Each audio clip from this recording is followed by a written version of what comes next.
Friends, welcome to VR Info News. Today we have a couple of updates. Update 1. Philippines shows interest in HAL's advanced light helicopter Dhruv.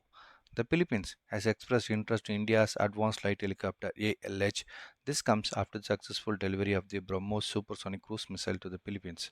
During the docking of three Indian warships in Manila, a delegation from the Philippines Navy, Coast Guard, and Department of Defense interacted with the crew of the indigenous ALH onboard INS Shakti to understand its capabilities.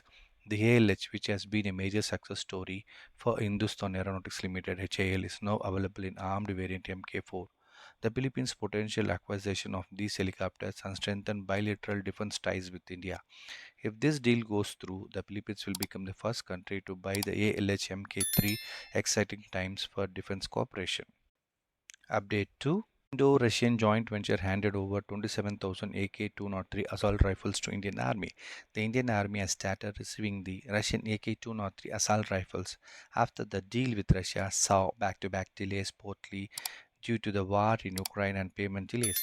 As many as 27,000 rifles have been handed over to the army so far by the Indo-Russian joint venture established at Korwa in Uttar Pradesh. Everything is on track after initial delays and 27,000 rifles have been given to the army. Another 8,000 will be handed over in next 2 weeks. A source said more than 10,000 rifles have been handed over to the units and additional ones are being inspected. Under an over rupees 5,000 crores contract signed in July 2021, over 6.1 lakh AK-203 assault rifles had to be manufactured in India with the technology transfer from Russia by a joint venture Indo-Russian Rifles Private Limited IRRPL. Update number 3. IAF expected to get first Tejas Markonia fighter by July 2024. The Indian Air Force and public sector HAL have recently reviewed the Tejas fighter project and it is now expected to be delivered to the force by July this year. The HAL carried out the first flight of the fighter last month and a number of the integration trials would be completed in next few weeks before it is delivered to IAF. The indigenous fighter aircraft induction into the force will be a major step in realizing self-reliance in the military sector, and the Prime Minister may also be invited on the occasion.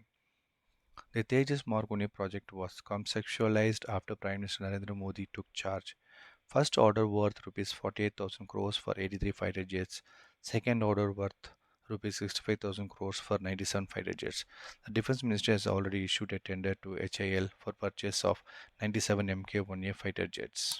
Government officials had informed ANI that this program aims to replace the Indian Air Force's fleet of MiG-21S, MiG-23S and MiG-27S, which have either been phased out or scheduled for phase out soon. Update 4. India sends warship to South China Sea to warn China.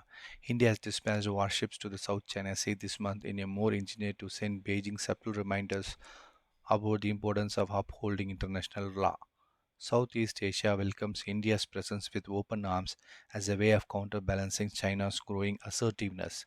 The Indian guided missile destroyer INS Delhi, fleet tanker INS Shakti, and submarine hunter INS Kiltan arrived in Singapore on May 6th. The INS Kiltan then sailed on to Vietnam's Cam Ranh Bay, arriving on May 12th for exchanges and a joint maritime exercise with the Vietnamese Navy, without a unified front among like-minded nations to counter Chinese aggressions. Thanks friends for watching. Please like, share and subscribe. Hit the bell button as well.